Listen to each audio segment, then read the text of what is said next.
Hello दोस्तों, स्वागत है आपका मेरे YouTube channel most and information में। आज मैं एक नई इन्फॉर्मेशन लेके आया हूं जो कि यूपी पुलिस कांस्टेबल 58,000 पदों पे जो वैकेंसी आने वाली है उसके बारे में आपके पास फुल डिटेल लेके आया हूं कि आपकी वैकेंसी कब आ रही है। और दूसरा नंबर, आपकी एजुकेशनल क्वालिफिकेशन क्या, हाइट क्या है, चेस्ट क्या है, उसके बाद जो होता है जो भी है सब फुल डिटेल आपको देने के लिए आया हूँ यूपी पुलिस कांस्टेबल के बारे में। तो जैसा कि आपको पता है कि यूपी पुलिस कांस्टेबल की जो प्रक्रिया है वो लगभग पिछले साल से चल रही है, लगभग 1.5 साल के समथिंग हो गए हैं जब से हम लोगों ने तैयारी करना शुरू किया है। तो इसके बारे में आपको डिटेल देने के लिए आया हूं कि कैसे कैसे क्या क्या हुआ, उसके बाद जो होता है आपको सब कुछ बताऊंगा। तो जैसा कि आपको पता है कि यूपी पुलिस कांस्टेबल की जो भर्ती है, यूपी पुलिस कांस्टेबल की भर्ती लगभग 1.5 साल से प्रचलित है। 1.5 साल से जो होता है प्रचलित है। और 1.5 साल में अभी तक ये वैकेंसी जो है वो आई नहीं है, अभी तक आई नहीं है। टेंडर इसका पास नहीं हुआ। अभी आपको लास्ट टाइम पता होगा कि टेंडर इन्होंने जारी किया था 17 तारीख को, लास्ट डेट 25 तारीख रखी गई थी, 25 अगस्त रखी गई थी। अभी पता नहीं फाइनल हुआ या नहीं हुआ। लेकिन अगर हम बताएं यूपी पुलिस कांस्टेबल, तो पद की संख्या जो है वो 58,000 है। पद की संख्या कितनी है? 58,000 है, जो कि अभी बढ़ेगी। ये लगभग 65,000 के प्लस जाएगी, 65,000 प्लस पदे जाएंगे। उसके बाद जो होता है, जो इसमें एज रखी जाती है वो 18 से जो होता है 22 रखी जाती है, 18 से 22 रखी जाती है। लेकिन इस बार जो होता है छूट मिलेगी, तो हो सकता है 1 साल या 2 साल की छूट मिले तो 2 साल बढ़ जाए। ये जनरल की एज है 18 से 22। उसके बाद जो होता है, आप जो होता है अगर ओबीसी SC ST हैं, ओबीसी हैं, SC ST हैं, तो आप 5 साल इसमें जोड़ दीजिए तो 27 साल हो जाएगी।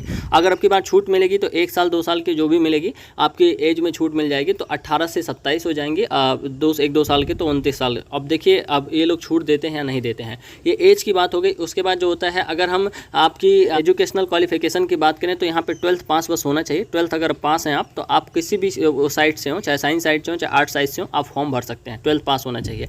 उसके बाद जो होता है आपका जो होता है यहाँ पे हाइट क्या होनी चाहिए, तो मेल के लिए जो होता है हाइट होनी चाहिए 168 सेंटीमीटर, मेल के लिए 168 सेंटीमीटर होनी चाहिए। और मेल ये जनरल OBC SC के लिए है, और वहीं पे ST के लिए जो होता है 160 सेंटीमीटर हाइट है। उसके बाद जो होता है फीमेल के लिए जो हाइट रखी गई है 152 सेंटीमीटर फीमेल के लिए हाइट है। वहीं पे अगर जो होता है फीमेल ST के लिए हाइट बोलें तो फीमेल ST के लिए हाइट 147 सेंटीमीटर है। तो अगर आप ST से हैं तो 147 में हो जाएंगे, अगर आप फीमेल हैं तो 152 सेंटीमीटर जो होता है यह हाइट हो जानी चाहिए। मेल के लिए जो होता है चेस्ट जो होना चाहिए, मेल नॉर्मल जो होता है 79 होना चाहिए, नॉर्मल 79 होना चाहिए। और फुलाने पे जो होता है आपका जो होता है 5 फूलना चाहिए, तो 79 5। उसके बाद जो होता है आपके ST के लिए जो होता है नॉर्मल जो होता है, ST के लिए नॉर्मल मेल में है 77 होना चाहिए, और फुलाने पे 5 फूलना चाहिए। तो ये तो हो गया हाइट और चेस्ट के बारे में। उसके बाद जो होता है आपका आगे देखें तो सिलेबस की बात करें, तो आगे सिलेबस की बात करें तो सिलेबस जो है आपका रखा गया है। आपके जो सिलेबस में आते हैं 150 क्वेश्चन आते हैं। सिलेबस में आपके 150 क्वेश्चन आएंगे, 150 क्वेश्चन आएंगे। 2018 के अनुसार है, आपकी बात चेंज हो तो नहीं पता। तो 150 क्वेश्चन आएंगे, और 150 क्वेश्चन जो होंगे वो 300 नंबर के होंगे। 300 नंबर के आपके क्वेश्चन होंगे, 150 क्वेश्चन 300 नंबर के होंगे। वहीं पर आप देखेंगे तो आपके जो क्वेश्चन कौन कौन से आएंगे उसके बारे में आपको बता दें। तो हिंदी से आपके क्वेश्चन जो होता है, हिंदी से आपके 37 क्वेश्चन आएंगे, हिंदी से आपके 37 क्वेश्चन आएंगे। वहीं पे GS से आपके जो होता है 38 क्वेश्चन आएंगे, GS से 38 क्वेश्चन आएंगे। वहीं पे अगर हम मैथ से देखें तो मैथ से 21 क्वेश्चन या 18 क्वेश्चन आएंगे, मैथ से 21 क्वेश्चन या 18 क्वेश्चन आएंगे, 18 से 21 मान के चलिए। और रीजनिंग से आपके 54 क्वेश्चन आएंगे। तो रीजनिंग से आपके कितने क्वेश्चन आएंगे? 54 क्वेश्चन आएंगे। तो रीजनिंग से 54 क्वेश्चन रहेंगे, तो टोटल जो मिला के रहेगा वो 150 क्वेश्चन रहेंगे, 150 क्वेश्चन रहेंगे। और 300 नंबर का पेपर रहेगा, 300 नंबर का पेपर रहेगा। 0.50 की नेगेटिव रहेगी, जो कि आपको पता होगा कि अगर 1 नंबर का पेपर होता तो 0.25 की नेगेटिव, 1/4 की नेगेटिव बोल रहे हैं, तो 1/4 की नेगेटिव है। उसके बाद जो होता है आपको पेपर में जो समय मिलेगा 2 घंटे का टाइम मिलेगा, 2 घंटे का जो होता है टाइम मिलेगा, घंटे का टाइम मिलेगा। और नेगेटिव जो होता है मैंने बता दिया। और एग्ज़ाम जो होगा वो ऑफलाइन मोड में होगा। मुझे तो लगता है ऑफलाइन मोड में ही होगा, क्योंकि हर बार ऑफलाइन मोड में हुआ है। और जो होता है, अगर हम देखें कि टोटल फॉर्म पढ़ने की जो उम्मीद है वो लगभग कितनी है, टोटल फॉर्म जो पढ़ेंगे 30 लाख प्लस फॉर्म पढ़ेंगे, 30 लाख प्लस। उसके बाद जो होता है 30 लाख प्लस फॉर्म पढ़ेंगे, तो आपको तैयारी कैसे करनी है इसके बारे में आपको बताएं। तो तैयारी आपको करने के लिए सबसे पहले आपको कहीं से कोर्स को पूरा करना होगा, कहीं से कोर्स को पूरा करना होगा, जिसमें आपको हिंदी पढ़ना है, मैथ पढ़ना है, GS पढ़ना है और रीजनिंग पढ़ना है।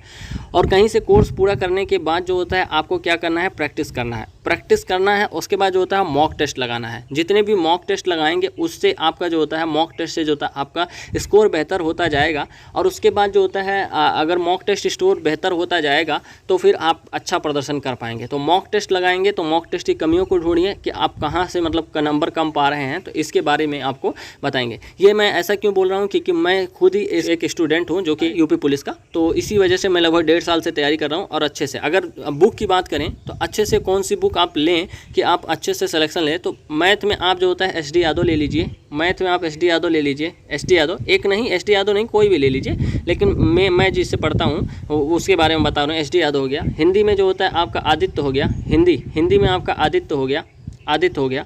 उसके बाद जो होता है हिंदी में आदित्य हो गया।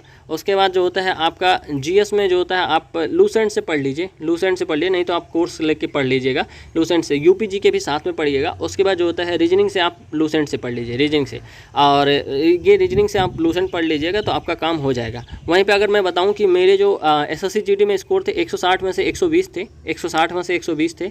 और वहीं पे जो होता है अगर हम देखें तो BSF में 100 में से जो होता है 70 नंबर थे, BSF में 100 में से 70 नंबर थे।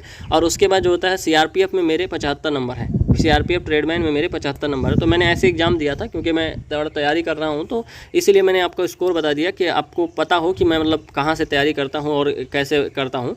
तो इसके बारे में था जो कि यूपी पुलिस का नोटिफिकेशन आपको जल्द देखने को मिलेगा। तो ये एक वीडियो थी जो मुझे लगा कि आपको देनी चाहिए। सो आई होप कि वीडियो आपको अच्छी लगी होगी। अगर वीडियो अच्छी लगे तो वीडियो लाइक करना, शेयर करना, सब्सक्राइब करना। मिलते हैं नेक्स्ट वीडियो में। धन्यवाद, नमस्कार, जय।